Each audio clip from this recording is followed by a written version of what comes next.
Bienvenue! On a tous en tête une carte du monde, hein. Une vision assez simple avec un nord riche et un sud en développement.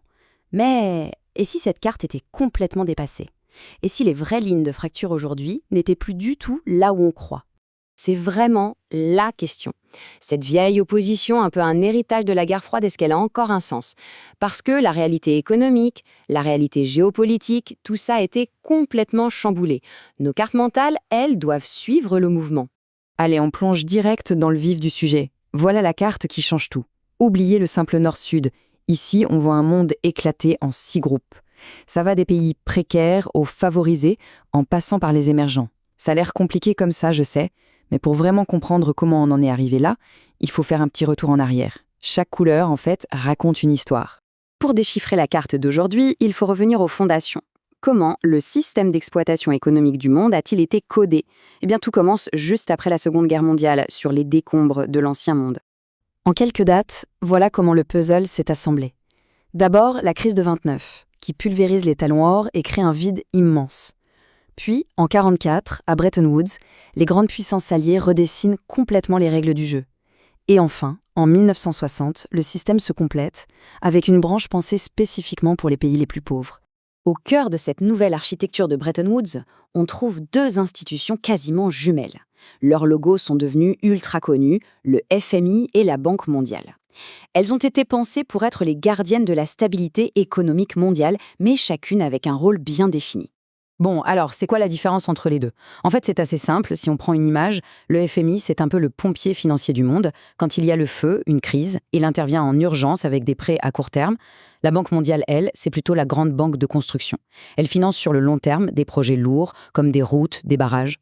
Deux missions qui se complètent au sein d'un même système. Mais la question, c'est qui dirigeait vraiment la boutique? Ce graphique est très parlant. Le pouvoir de vote n'était pas du tout réparti équitablement. Non, il était proportionnel à l'argent que chaque pays mettait sur la table. Résultat, le pouvoir de décision était massivement concentré entre les mains des États-Unis et de leurs alliés. Et ça, c'est un détail crucial pour comprendre toutes les tensions qui vont suivre. Et des tensions, il va y en avoir. Le bel édifice construit après-guerre va être secoué par une crise énorme. Une crise qui va exposer les failles du système et créer une nouvelle fracture, très profonde cette fois, celle entre les créanciers et les débiteurs. Regardez ce chiffre, 315 milliards de dollars. C'est le montant de la dette extérieure de l'Amérique latine en 1983. Pour vous donner une idée, en moins de 10 ans, elle a été multipliée par 4. C'était devenu un fardeau tout simplement impossible à porter. Le point de rupture, c'est 1982. Le Mexique annonce qu'il ne peut plus rembourser. C'est le début d'un effet domino terrible. Le Brésil, l'Argentine, tout suivent. Pour tout un continent, les années 80 vont devenir ce qu'on a appelé la décennie perdue. Une décennie d'austérité, de crise, de stagnation. Et la solution proposée à l'époque par le FMI et la Banque mondiale, c'était quoi?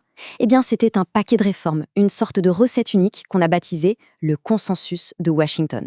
En gros, l'idée c'était, pour qu'on vous aide, vous devez appliquer à la lettre notre programme économique, basé sur la privatisation et l'ouverture des marchés. L'outil pour imposer tout ça, c'était les fameux programmes d'ajustement structurel, les PA. Le principe était simple, pas de réforme, pas d'argent. Le problème, c'est que ces programmes sont devenus hyper controversés, parce qu'ils obligeaient souvent à faire des coupes brutales dans les dépenses publiques, comme la santé ou l'éducation. Les conséquences de tout ça, on les voit très bien sur cette carte. Le monde s'est vraiment coupé en deux. D'un côté, en bleu, les pays créanciers, souvent regroupés dans le Club de Paris. Et de l'autre, dans les tons jaunes et orangés, les pays endettés, qui sont devenus, pour beaucoup, dépendants de l'aide internationale et de ses conditions. Mais attention, il n'y a pas que la dette financière. Cette autre carte montre une autre réalité qui vient se superposer, la vulnérabilité au changement climatique. Et ce qu'on voit, c'est que les pays les plus menacés sont souvent ceux qui ont le moins pollué historiquement. C'est de là que vient le concept de dette écologique. Les grands pollueurs d'hier ont une sorte de dette envers les plus exposés d'aujourd'hui. Et là, on arrive au point absolument crucial. C'est que ces deux cartes ne sont pas indépendantes. Pas du tout. Les pays les plus étranglés par la dette financière sont très souvent aussi les plus vulnérables écologiquement. Les deux dettes se nourrissent l'une l'autre et ça crée un piège terrible, un cercle vicieux dont il est extrêmement difficile de s'échapper. Mais face à ce système jugé de plus en plus injuste, les pays du Sud ne sont pas restés les bras croisés. Au contraire, la crise de la dette a été une sorte de détonateur qui a accéléré la recherche d'une autre voie et la construction d'alliances pour enfin peser sur la scène mondiale. Cette chronologie, elle raconte une montée en puissance, lente mais continue. Ça commence avec des coalitions très larges, comme le G77, pour essayer d'avoir une seule voix. Puis, ça se structure avec des groupes plus ciblés, plus techniques, comme le G24 et le G15, pour peser dans le jeu économique. Et ça aboutit à l'émergence d'un véritable contre-pouvoir, les BRICS. Tout a commencé là, en 1964, avec le G77. On le voit bien sur la carte, c'est une première coalition immense qui rassemble presque toute l'Afrique, l'Asie et l'Amérique latine. L'objectif était simple mais super ambitieux. Face au bloc de l'Ouest, il fallait faire bloc. L'union fait la force, surtout dans les couloirs de l'ONU. Ensuite, le mouvement s'est, disons, spécialisé pour être plus efficace. Le G24, créé en 71, c'est devenu un peu le bras armé économique du G77. Sa mission était très précise: coordonner les positions des pays du Sud face au FMI et à la Banque mondiale, pour ne plus jamais avoir à négocier seul et en position de faiblesse. Puis dans les années 90, on passe à la vitesse supérieure avec le G15.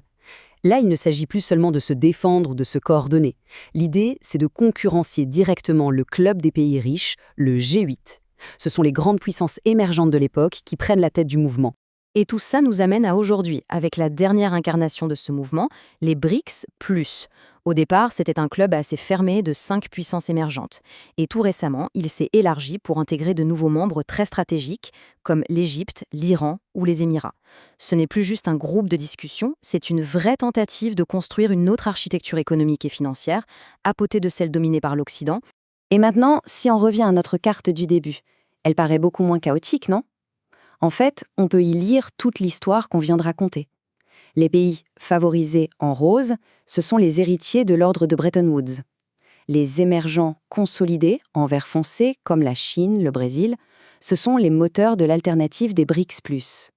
Et les pays précaires, en bleu, ce sont souvent ceux qui ont le plus payé le prix des cycles de la dette. Alors au final, que faut-il en conclure ? Est-ce que cette nouvelle complexité dessine les contours d'un nouvel ordre mondial, avec des blocs clairs et bien définis ? Ou bien au contraire, est-ce qu'on entre dans une ère beaucoup plus instable, plus fragmentée, un monde multipolaire qui serait devenu tout simplement illisible, un monde sans carte ? La question bien sûr reste ouverte.